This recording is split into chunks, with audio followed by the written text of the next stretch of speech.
সে বলবে আল্লাহ তোমার জান্নাতটা তুমি কত সুন্দর করে বানিয়েছো, আমি একটা নজর শুধু দেখতে চাই। জান্নাতের দরজার সামনে নিয়ে যদি আমারে বসিয়ে রাখো, দ্যাটস ইনাফ। আল্লাহ বললেন তুই না ওয়াদা করেছিস।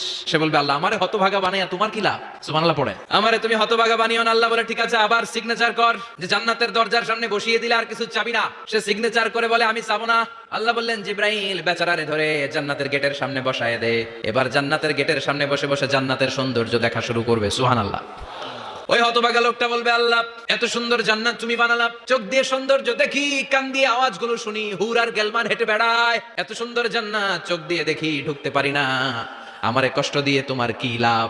ও আল্লাহ আমারে তুমি মাফ করে দাও, জান্নাতের চিপার মধ্যে এক কর্নারে তুমি একটু আমারে জায়গা করে দাও। আল্লাহ বলবেন ওয়াই হাক ইবনা আদম, তোর ধ্বংস হোক হে আদম জাত, মা আগদারাকা, তোর চেয়ে বড় গাদ্দার আমি আমার সৃষ্টিকুলে কাউরে দেখি নাই, কারণ তুই আমার সাথে চুক্তি করিস আর চুক্তি ভঙ্গ করিস। আল্লাহর রহমতের দরিয়ায় তখন জোশ খেলে যাবে, ওর আকুতি মিনতি চাহনি আল্লাহর